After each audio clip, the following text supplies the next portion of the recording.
Good morning, good afternoon, good evening, good whatever time of day it is. Thank you for tuning in to Conversations with Dr. Don.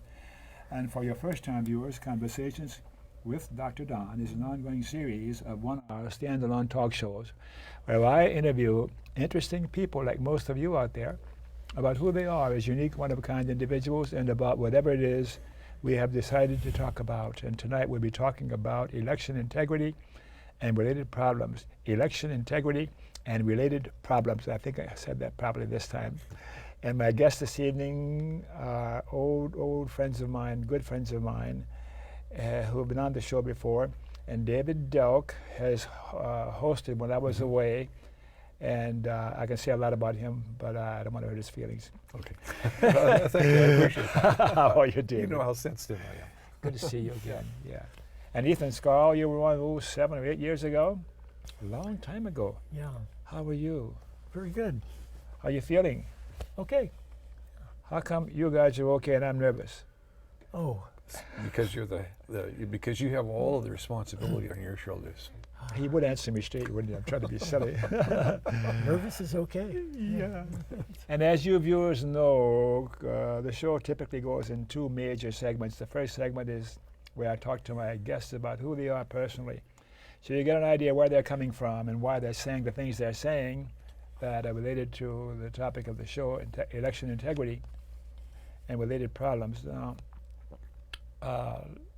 election integrity, that's a lot. Can you say in a few words what that means, election integrity, before we go into the show? Election integrity. It's become something of a code word that specifically means to people who are dealing with it. It means the ability to count votes properly, that's as opposed to registering to vote or who gets to vote and who doesn't. Those are different questions. We're just concerned with once you cast your vote, is it counted and is it counted properly? So that's a good general description of what we mean by election integrity. Yes. And related problems, we can go on for 2 hours talking about related problems, so we'll save that for the second half of the show. So let's start off with who you are. Shall we start with David, since you've been on 30,000 times? Maybe not quite that much. But yeah, I have been on before. But yeah, sure. And briefly, we want to allow enough time for this subject, so we won't spend so much time on the first half of the show. David E. Delk, and I asked you before, what does the E stand for? My middle name. Never mind, David. My middle name is Eldon. Uh-huh. And it kind of rhymes with my twin brother's middle name, which is Alan. Okay. I wonder if he wants me to say that or not. It's probably all right. Yeah. So, and you went and where were you born? Here in Portland. In Yeah. a native. I'm a native Portlander. Anything significant about your cultural heritage? I don't think so. I really don't know very much about my background. My mother, I know that my mother's parents came from Germany, and I don't know anything about my father. Mm-hmm. Yeah, I'm told that Delk is a Dutch name, but I couldn't verify that. I don't know. Okay, that's good enough. Yeah. Religious preference, do you have one? Have you ever had one? Well, I am a Unitarian now, Mm-hmm. and I have been for I don't know, 10, 12 years, maybe even longer than that. But in the traditional sense of religion, as in like in being a Catholic or some denomination or something like that, I really don't. I think that spirit is universal, and it's talked about in a number of different ways. Sure. And your formal education? Yeah, I went to grade school. I graduated. It's going to be that kind of a night, Mr. Director. It's going to be a hard night, I can tell. And did you go beyond that? Yes, I did. Where did you go beyond that? Yes, I immediately from grade school, I went to Shattuck Grade School, which is part of Portland State now. And then I went to Lincoln High School. And then I went back to Portland State, the buildings. The grade school had become part of Portland State by that time. Mm-hmm. And then I went to, and I got a BS in sociology, Mm-hmm. and then I went to Eastern Washington State University for a short while, working on a master's in history and with a focus on labor history. But I didn't have the financial resources to finish that, so So what I you may still finish it someday. Good. I'm a student forever myself, as you know, Yeah. and I will still be in school when I'm 110. That's not too far away, you know. It's a while. Don't say anything. And what you do? You're retired now, aren't you? I am. Yeah, 3 years of happy retirement. Happy? Yes, happy. Yes, in fact, I just got, let's see, August. I got it about a month ago. I got in the mail my Medicare card. So you get that, of course, when you turn 65. So I felt like, wow, this is a benchmark. I'm officially old now. So I'm quite proud of it. So. Yeah. And what did you do to earn your living? What kind of work did you do? Well, when I graduated from college, I really wanted to be a high school teacher, American Problems or something along that line. But I never was able to do that because there were no jobs.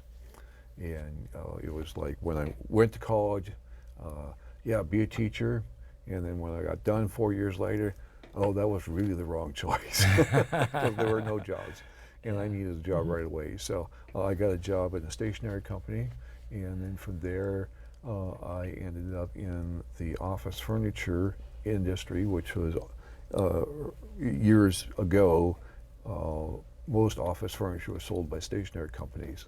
And so that was kind of a easy jump over there. I spent a number of decades in the office furniture industry, either in sales or management or general flunky or so that was most of my time. And then the last 5 years before I retired, I worked for Home Forward, which is Housing Authority of Portland, and I was in the contracts and purchasing department. But I didn't. I did do some contracts and I did do some purchasing, but most of my responsibility was seeing that the Davis-Bacon prevailing wage and Boley prevailing wage were. I was responsible for determining which of those applied to our projects, and then going out and interviewing workers to be sure that they were actually getting those wages that they had been promised as a result of them either being Davis-Bacon or Boley jobs. And that was here in Oregon. That was here in Portland, yes. Yeah. Yeah. So that was actually pretty satisfying because I actually was able to get wages back from employers for workers who I wouldn't say they were cheated out of them, but for one reason or another they hadn't been paid properly. Are you a do-gooder? I like to think so. I like to think so. All right. And do you have a wife, a husband, a boyfriend, girlfriend, a companion or something? Yes, I have a partner. Uh-huh. His name is Tom. Uh-huh. He and I have been together for in the area of 21, 22 years. He's a delight. Tom is. Yeah, Yes, he really yeah, is. he really is. So I've been very fortunate. He is, and I had a partner before him, a much shorter period of time, 5 years. Well, he died of AIDS. Uh-huh. So that was a long time ago, but the memory still is very. Of course, yeah. Yeah. He was a wonderful person too. Wonderful. You know how to pick them. Well, the first two I didn't know how to pick. I learned along the way. Yeah. Yeah. And the result is, as I see you today and experience you in many different areas, I can see why they picked you. Oh, thank Yeah. you. And your political persuasion, left, right, or are you a Trump supporter? Well, I'm definitely not a Trump supporter. I'm definitely left. Uh-huh. Yeah. And memberships in political, social, or civic organizations, any come to mind? I know there's many of them. And name a few of those in which you are an officer. Oh, okay. Well, the Alliance for Democracy, Yes. which is national, and I'm the national co-chair as well as the president of the Portland chapter. Great organization, a great national organization. Yeah, and Move to Mend, I founded the Portland Move to Mend chapter, which advocates for a 28th constitutional amendment to say corporations are not people and money is not speech. Will you say that again? Corporations? Corporations are not people and money is not speech. I love it. All right. Yeah, the way you said it, so gently and persuasive yet. Okay. Persons from the past or alive today that you particularly admired or look up to, any names come to mind? Besides Tom. Yes. Well, yeah, there are actually a lot of them. One of them going way back, not somebody I knew. You didn't say if I had to know them or not. No. Oh, okay. All right, good. Well, one of them from very early, when I was a kid, Martin Luther King Really? Jr., Reverend. Yeah. Yeah, most definitely. We were very poor, and when I saw him speak on TV, I was inspired and given hope that I mean, his movement was about civil rights and for equal treatment. I mean, more than this, but equal treatment for the African Americans. But he saw the problem much larger than just that. So he most definitely, saw the need for lifting everybody up and not leaving people behind. How do we get human beings like that? I don't know. I don't know if they're hatched or but they somewhere developed the sensitivity to and the perspective to be able to see the problems from both the societal level and the individual level, because we can talk about, and this is something that politicians do a lot of. They're talking grand schemes and grand ideas, and then totally miss how the individuals are affected. At any rate, Martin Luther King, in terms of like someone I really looked up to, and that I felt a real personal loss when he was assassinated.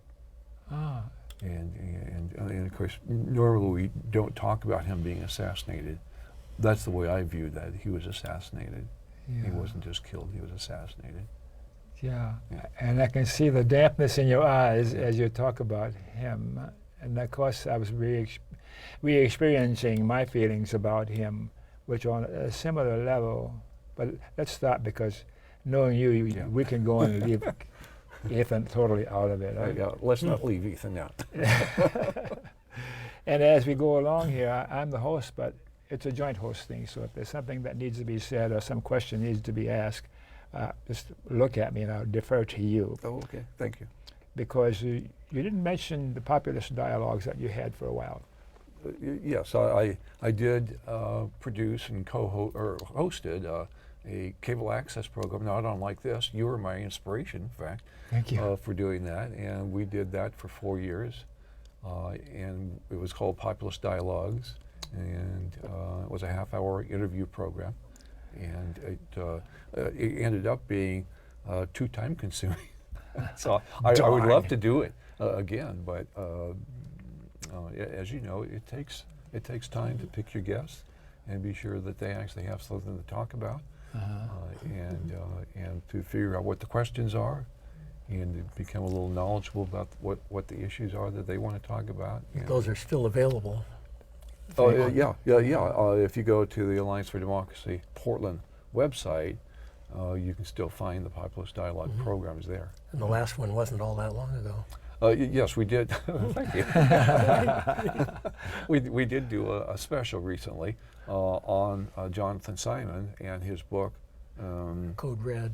Code Red, The Theft of American Elections, or something like that, which Ethan is going to spend time talking about. Yeah, Right. we'll put it up now Election theft. just for kicks for starters, to be sure the viewers can see what we're talking about. Yeah, so it's Code Red, Computerized Election Theft and the New American Century, Jonathan Simon. So he was my guest, and that was probably a couple months ago. And, so we do, on occasion, still do Populist Dialogue specials. And we got to talk a little more, because we got to get you back on a regular basis and figure if there's some other thing that we can say that would have you feel comfortable being more regular in what you do, because what you do is just outstanding, and I'm not just blowing smoke at you this time. Okay. Can we go over Ethan now? Yeah, let's talk to Ethan. Can you follow this, what he's talking about now? He's so full of it, I don't know. I don't know. Yeah, no, he's right on, actually. I know that. That's why I put up with him. Ethan A. Scarl, Yes. PhD. Say something about that. What does that mean, Ethan A. Scarl? What kind of a name is that? Ethan is a biblical name. Scarl comes out of Central Europe, or so we suppose. Possibly an Ellis Island perversion of something Polish, but that's all shrouded in the historical mystery, sort of like David's. We know not where we come from. How'd you get a PhD? How? I went to school. Oh, jeez. at UBC. Another one. No, in physics. It took a while. I went to UBC. I wanted to know how the world worked, so wanted to study physics. And, UBC, what is that? University of British Columbia. Yeah, oh, up there. You're Yeah, Canadian? In Vancouver. No, Okay. nope. I was landed immigrant. I get a little Canadian pension now out of it, but I remain an American citizen. Yeah, you get a few more pensions like that, and you'll be along with Donald Trump, one of the wealthiest Americans. Never mind. Not those pensions. I'm looking for reasons to talk about Donald Trump. He's, God, the airwaves are crowded with him. Cultural heritage, anything worth saying about that? You're just Native American, white bread American? Jewish, definitely Jewish background. On one side, there were refugees from Russia, at least on my mother's side, and which is one reason I feel compelled to be concerned about the plight of the Palestinians at this point. I feel like I'm indirectly involved. So. Are you a lefty? No doubt. No. Yeah. We're going to edit that part out. And you've been retired for some time. Yeah, for since about 8 years now. And where did you work when you worked before you retired? Well, I worked first after teaching a little bit in Vancouver area. After getting my degree, I went to Boston, taught a couple of years at Boston University, went to the MITRE Corporation, and then to the Boeing Corporation. Stayed with Boeing quite a while, retired from there, and kind of worked all over the country with them. Was chasing Space Station, ended up in Huntsville, Alabama, and for quite a few years. And then finally retired, got out, came back to Portland. What are you doing in your retirement? Finding public access shows that will talk about something really important. And what we're going to talk about is really important. It is. It's very problematic. Yeah. Counting, you wouldn't think counting votes was, you'd think it was straightforward, but turns out it can be very critical, very difficult, very unpleasant if you do it wrong. To this great experiment called America, huh? Yeah. In democracy, yeah. Yep, I'm happy to be part of that. Yeah. So are you going to ask about where I was born or any of that sort of stuff? yes, where were you born? You see? Right here at New York City, in Manhattan, but I did come to Portland before I retired, came here when I was 2, and my dad worked in the shipyards during the war. We lived in Vanport right until the bitter end. Another story, Vanport, huh? Yep. And then ended up living in Southeast Portland, went to Franklin High School, Reed College, before touring the country in different grad schools. Since you mentioned Vanport, can you say just a few words about Vanport, why it's significant in overall scheme of things and what goes on in America and what has been going on? Vanport, Well, why does it come to mind? Well, Vanport at its peak had 30,000 people. It was the second largest city in Oregon. It had the entire black population of Oregon lived there, by and large, highly segregated. And by the time Vanport was destroyed by flood in 1948, the population was down to 18,000, but it was still the second largest city in Oregon, and still had the entire black population, which after the flood, the city fathers had no idea what to do with, but they made do. So It doesn't exist anymore, does it? no, the remnants are there up in the area of Portland Meadows, and it was an island. It was on the low islands protected by dikes, which gave way during a rapid melt-off in '48. Why wasn't it restored? Well, it didn't occur to them. They were basically cardboard barracks put up during wartime for shipyard workers by the Kaiser Foundation. What happened to the black population then? Maybe you can tell me better than I, but they were dispersed, but to some extent, but concentrated in Northeast and North Portland by nefarious means, So by a little reading- redlining. Yeah, the little reading I've done about it and what I've learned about it was because of racism that it was treated the way that it was treated, or not treated, if I may. Oh. Yeah, Oh, that's I've been why- told that in the '40s, Portland was listed as the most racist city in the country. Some people might list Portland that way now. Oh, Boy, what a digression there. Let's keep moving on here. Yes. Yeah. Why were you born, Ethan? He had heard that one before. I've nailed him with it. no, I wasn't party to the decision. So, I thought you were on top of everything. not being born, you're not on top. So, Your political persuasion. sometimes I sufficiently veer to the right wing to consider myself a Democrat. But Is that the same, a Democrat in the right wing? no, they're not identical by any means. But Close enough. but there's a borderline.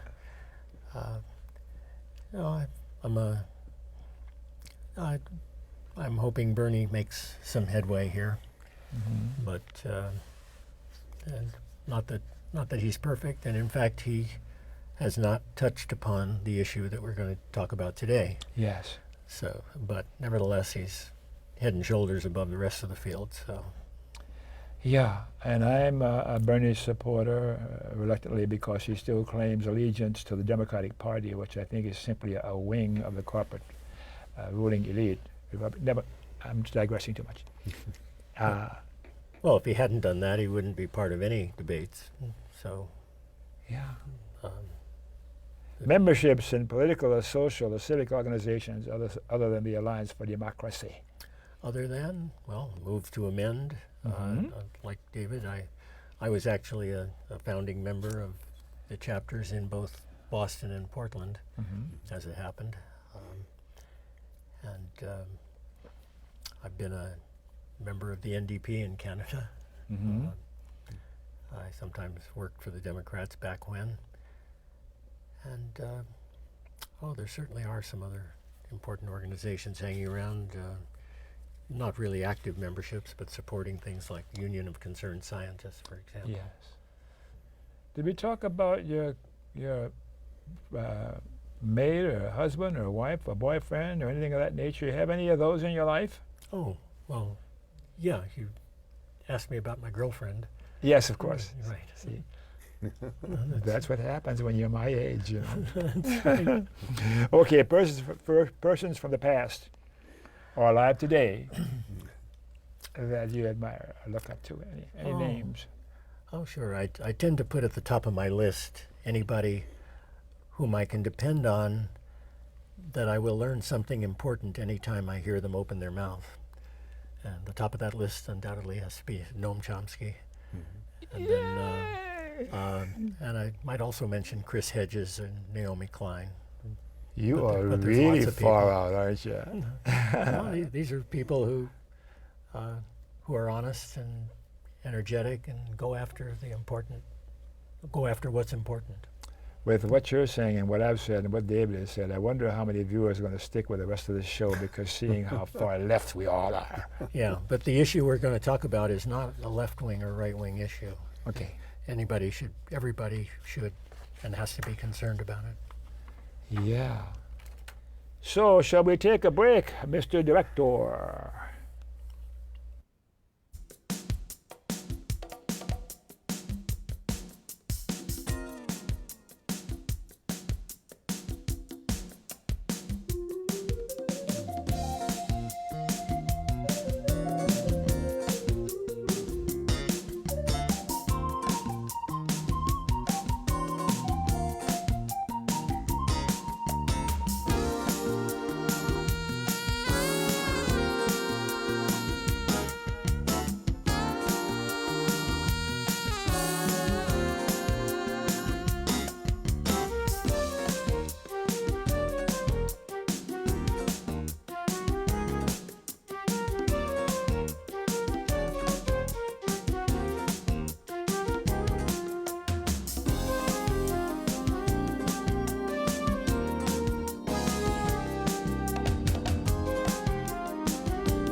Okay, and we're back. Thanks for staying tuned.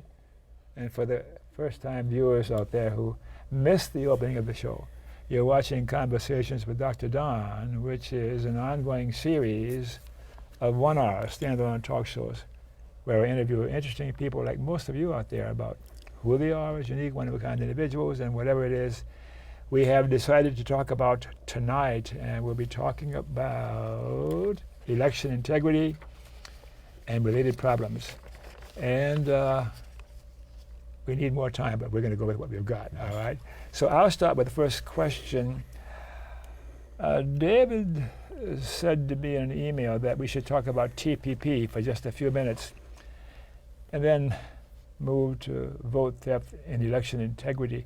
TPP, what does TPP mean? Yeah, TPP is the Trans-Pacific Partnership, which President Obama has been negotiating in secret with 12 other nations for over 7 years. And this agreement is based on NAFTA, which is the North America Free Trade Agreement. Yes. And which is now 21 years old. So we actually have a record of what these trade agreements are about. How time flies. How time flies, yes, but we've been having a good time, right? Right. Yeah, so President Obama has been negotiating this agreement for 7 years in secret, which is why most of the viewers will not have heard about it. But it is crucially important that people learn about it if they haven't learned about it already. What is it? Well, it's an agreement which is being negotiated, as I said, in secret. 12 nations, including Canada, Mexico, Japan, Malaysia, New Zealand, Chile, Australia, Brunei, there's Pacific Rim, kind of? Pacific Rim, yes, right, yeah. Covers 40% of the world's economy, so it's huge, much, much larger than NAFTA was, which was just between the Canada, the United States, and Mexico. Yeah. We only know what's in it based on what was in NAFTA and subsequent trade agreements. We also know a bit about what's in it because WikiLeaks has leaked some of the chapters. So we know that the pharmaceutical industry has had a very, very large hand in writing the provisions so that the effect on medicines and medical procedures will make it much more profitable for them, but much more difficult for people who are in need to actually get the new medicines that they need. So this is ostensibly about trade. Trans-Pacific Partnership is about trade between countries. Yes. This organization. Yeah. Is it really about trade? It's not other really things? about trade. There's only 4 of 29 chapters which deal with trade issues as we traditionally think about that. So about quotas and tariffs. And the rest of it is about all of the other things that big corporate, multinational corporations based in the United States and elsewhere really want to see happen. And So it's an agreement for the corporate rulers. This is an agreement for the corporate rulers, and it currently is. There's been a process called fast track, which the president had wanted to get in order to present the agreement when it's signed to Congress and have it just rush through Congress with very little review and no amendments to it. And he got fast track authority, and in no small part because of the efforts of Senator Wyden. And so Oregonians need to be very aware that Senator Wyden has essentially betrayed them. And he has sided with the president and the Republicans in Congress to push this through. And Why is the president pushing this through? well, I don't really know. Yes, of course. But we know that he got a lot of corporate contributions. So if we follow the money, that might give us a hint. The other thing is that he may actually, in fact, think that this is good for America, but it's actually not good for America. He's So such a if you want- sensible man otherwise. Huh? Well, yeah. But he promised that when he ran the first time that he would look at these agreements and possibly renegotiate them, but he hasn't done that. In fact, he has just given us more of the same, and the same means that trade deficits will increase, the amount of product that we manufacture here will decrease, the number of workers working in manufacturing in America will decrease, the attacks on the environment will get worse. I mentioned medicines already. There's provisions about banking and financial regulations, about public health, the internet access, the list goes on and on. In New Zealand, evidently they have a law there which regulates foreign purchasers of property in New Zealand. And they're now concerned that this agreement will prevent them from actually having that law. Well, national sovereignty will be by the wayside. National sovereignty will be by the wayside because these agreements allow disputes to be taken to private three-man or three-person trade tribunals, Private? which are outside of our court system. And those disputes will never be heard in our court systems. They will always be in these international trade tribunals. We will pass laws and then find that a multinational will say, because you passed this law or because you changed this regulation, you have impacted our future profits, and therefore we are going to file a suit to reclaim those lost profits, or for overturning the law, or both. How can we stop this? Well, right now, what we need to do most immediately is stop the TPP, stop the Trans-Pacific Partnership. And that means right now is calling your U.S. representative and your U.S. senators and telling them that you don't want the Trans-Pacific Partnership to be approved. Right.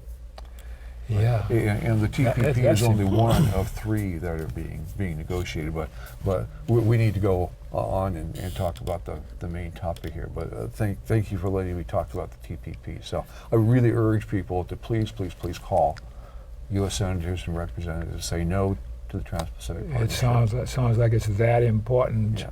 And let's just see if what Ethan's going to talk about is equally important. Yes.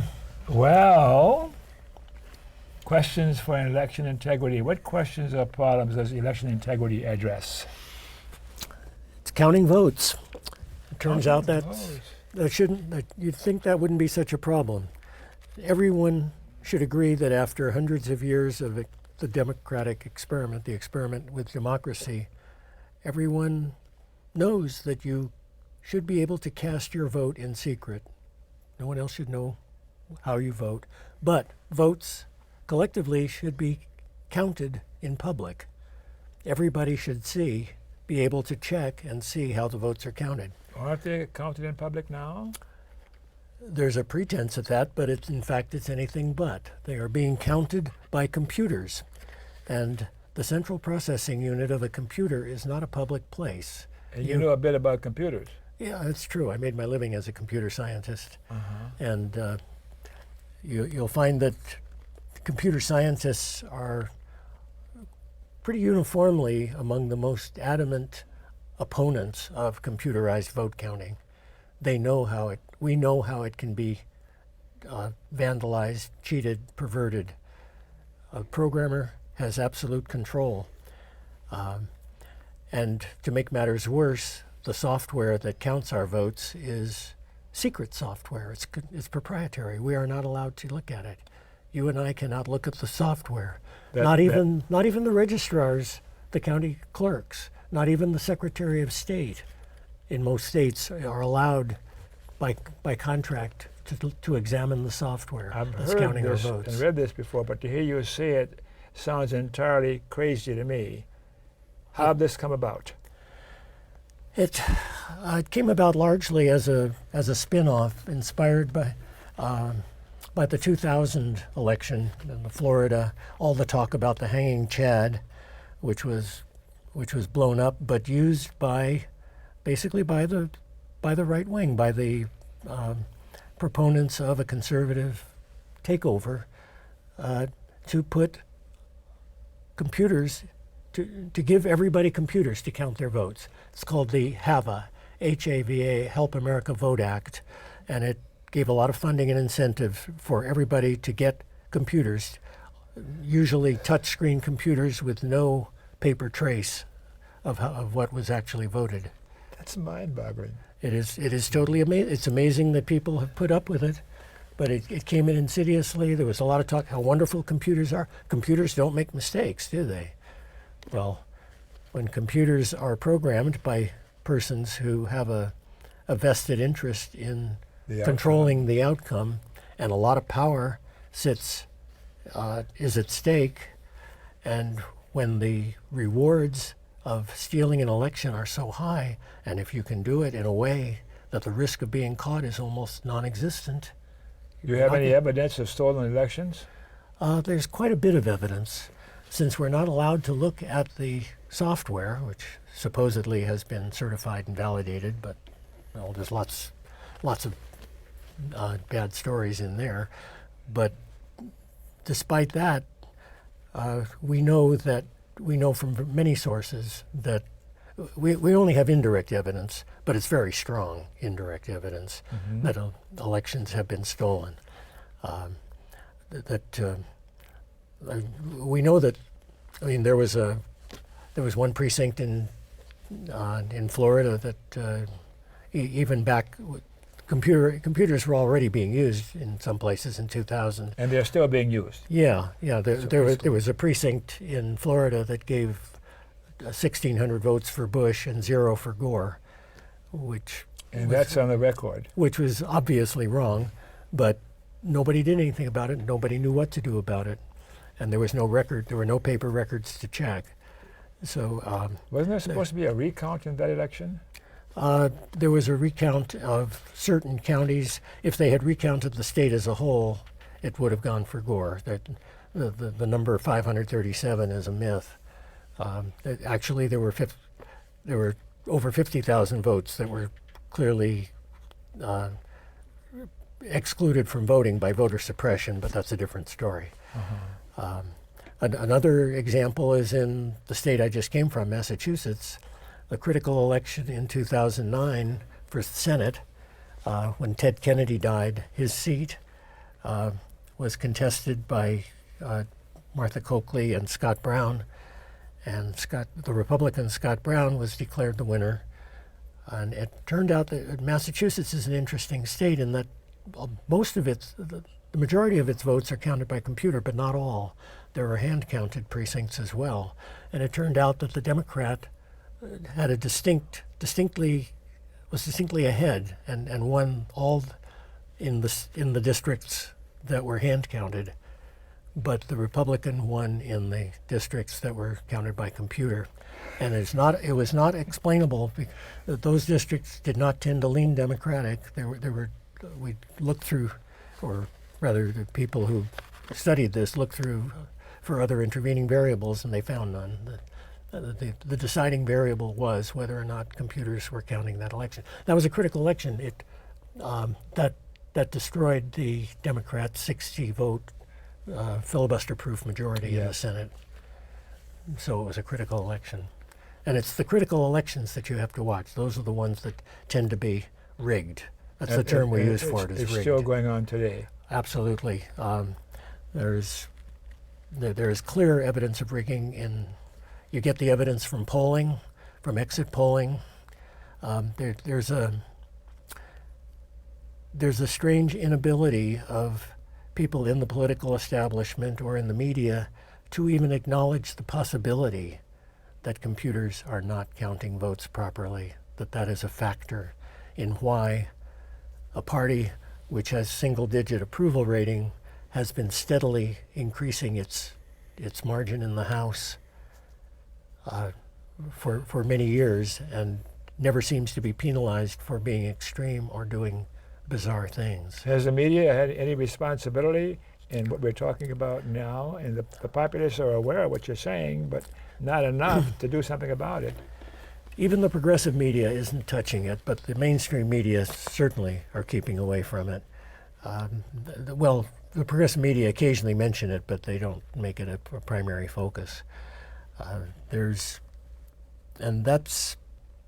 something that, in a way, we hold the media to be more guilty and more responsible for this mess than even the people who are the criminals and actually doing illegal things. Because in a sense, they are just doing their job. Their job is to win elections for the people who hire them. Or to steal elections would be. And if they're doing it illegally, by illegal means, well, it's up to the public to catch them and for the legislature to pass laws that prevent it. But the media is not doing its job. It's derelict and has not been covering what should be the biggest story of our time. Why is that?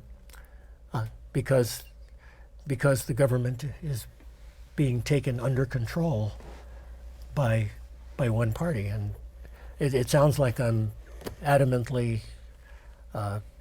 bashing conservatives and bashing Republicans. I think it maybe it's just a fluke that it's happened to be the conservative element that took control of this opportunity, that exploited it. It might have been the Democrats, but that's a moot point. That's not what happened. But everybody should be concerned about counting, that votes should be counted in public. We should be able to know what the actual votes were. I want to corner you. You keep using the word conservative. And these kinds of behaviors, I think, generically speaking, aren't conservative behaviors on the part of the ruling elite and the corporations and those people who own the media. No. By small We're c, going to give you another word to use. small c conservative is somebody who is concerned of not doing anything radical or dangerous, and by that standard, I'm much more conservative than any of the people who are running our voting machinery. Interrupt your flow. I keep thinking about the Supreme Court decision. Is it in Florida, or where then they decided to stop the recount? Mm-hmm. And Yeah. what was going on there? Well, that seemed to unequivocally be a politically motivated decision, but that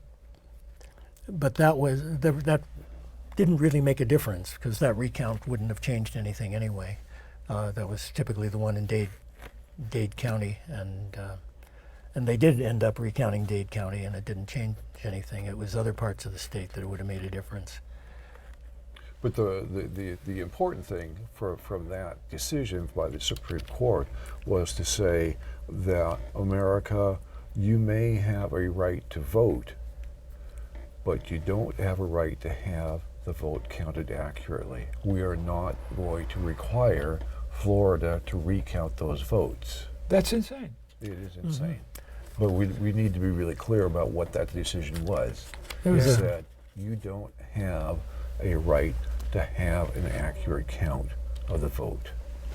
Why is it that, I understand countries like India and a few countries like that, they have hand counting and they don't have computers, and their elections seem to be more generally reflecting what the population is voted. You don't have to go to India. Canada hand counts their votes, and Okay. they do it. Partly it's made easy because they keep their ballots simple. They're just voting for the MP or MLA, and not whether the firehouse in Selma, Alabama, should have a new roof. But hand count, they tend to hand count. It takes about 4 hours. Trained personnel, there's no argument, there's no difficulty with 4 hours, that's all. it. In 4 hours is what I'm told for a federal election in Canada, and the results are not in dispute. And for instance, there was a really surprising result just recently that nobody in this country has heard about, but the most conservative province in Canada, Alberta, recently had an election and was taken over by their nominally socialist party, the NDP. And it's changing the tar sands dynamics up there. And I haven't talked to a single person in the state of Oregon who knew that happened. But that's a different media issue. What are we going to do about, is it possible to abandon this computerized counting of votes in this country and have something more like what we're talking about is going on in non-sophisticated countries? Well, those of us who have been working in it, we know in our hearts the right thing to do is to do hand-counted votes. If nothing else, design simple ballots for the important elections and have those hand-counted, and have all the massive number of trivial decisions in elections. I shouldn't say trivial, but things like school boards and uncontested seats, those can be computer Compared to counted. the presidents. Yeah, if you want to count those by computer, fine. But there's this huge investment in computers, and the county clerks and registrars have all been invested in it. They don't want to hear that they've been snookered or been sold a bill of goods over which they have no control. And so that's hard. To some extent, the activists have given up on trying to press for real, simple hand-counted ballots. The other possibility is auditing, and possibly good exit polling. Auditing means going through. You have to have paper ballots, or you can't audit, and most states do now. That has at least happened. You can audit the election by requiring a certain percentage of the ballots or the precincts to be checked. And that checking should not mean running them back through the computer again. Why not? Which is, yeah. Oregon has an auditing law, I believe, that kicks in very narrow, close elections. But the measure of confidence that is required to come out of the audit is very low, a very low level of confidence. So it needs improvement drastically. So what does that mean, a low level of confidence? The level of confidence that if the audit says that the election is correct, how confident are you that that is the right answer, that the machine count was correct? So you end up with low level of confidence. Therefore, why do you bother doing it at all? Yeah. Unlike, to my knowledge, the best auditing procedure in the country now is in Massachusetts. Last year they passed a new Elections Act, which requires a 3% audit of all elections, not just close ones, but all elections, hand counted. And we don't know yet how it's still new. We don't know how it's going to be implemented. It's going to be declared unconstitutional? Well, I know, but and the law stipulates that the precincts will be 3% of the precincts will be hand counted, and they will be randomly chosen. So it depends. It depends on how these are done, whether those are done honestly and accurately. So there's a shadow of hope. It can be fixed. It can be fixed. We know how to do it. And I think what I have to tell you, I've been working with one of the people who's been active for far longer than I have in this field. We've got 3 or 4 minutes left, so we can't Okay. take too much longer. Okay, yeah, there's a fellow named Jonathan Simon, and he has written a book, Here we go again. which I highly recommend. It is the most complete, the most easily readable, and authoritative source that I know of on this. I highly recommend it. It's not. Major bookstores will have it, won't they? I'm afraid not. But it is available on Amazon, but it will also be available at the Reed College bookstore. Reed College bookstore. Yeah, Okay. and you can Reed College is here in Oregon. You can if you're in Southeast Portland, and you can contact the Reed bookstore in their campus center, or contact myself or David, and we can supply you with books. I recommend that you read the book. That it's very readable. The introduction is very powerful and interesting, fun to read. The second chapter is all in question and answer format, which is in the content. You can pick the questions you want answered, and then toward the end of the book is a chapter of papers that are technical and have a lot of data. So it's good. When I read the book, when I picked it up, I thought, oh God, this is going to be really technical, really boring, and I'm going to take a really good nap. And that was not the case at all. It's very readable, and there is technical stuff, but it's separated out from his message that we need to have verifiable, countable elections that are open to the public.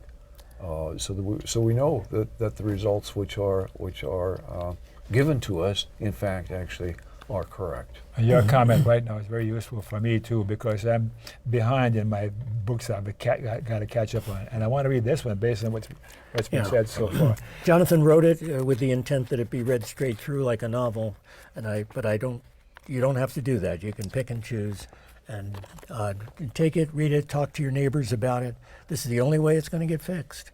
And use it if you've got a book club or a reading seminar, nominate it for that. Okay. We have about 2 minutes left, and I want you to look at the camera and tell the viewers what would be useful for them to hear right now based on what's happened here this evening, what we talked about. Anything else comes to mind for you, like tell them you love them or whatever. So there's the camera. Talk to them. You've got 2 minutes. All right. Okay. I just hope that you folks who listen to strange program like Dr. Don's Wait a minute, no. will take a bit of initiative to deal with a problem that our press is not dealing with, that the nominal victims of this, the Democratic Party, are not admitting to it. They're running away from it.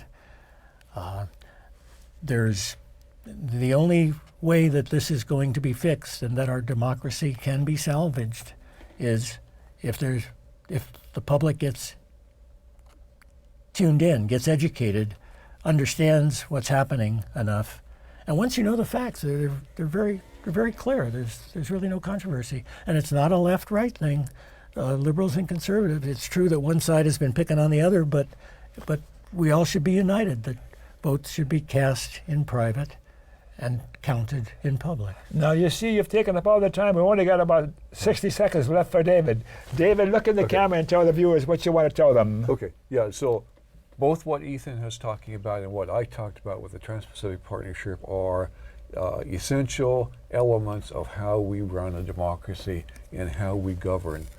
And so both of them are absolutely important for people to pay attention to.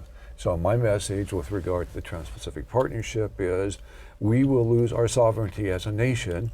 The world will lose its sovereignty as a collection of nations if we allow the Trans-Pacific Partnership to move forward. Please call your senators and your representative and ask them to vote no on the Trans-Pacific Partnership.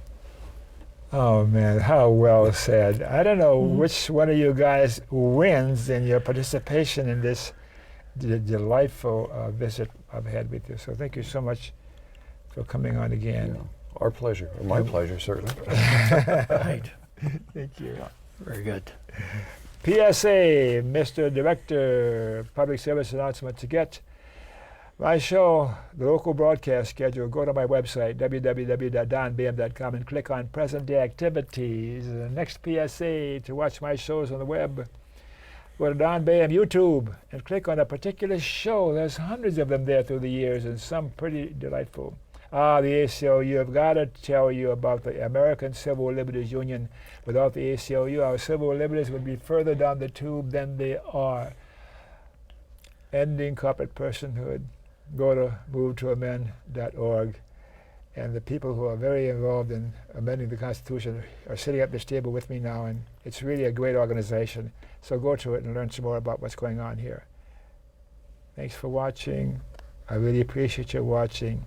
Remember KFC? Oh, not Kentucky Fried Chicken, Dr. Don's KFC. Kind, friendly, and charitable.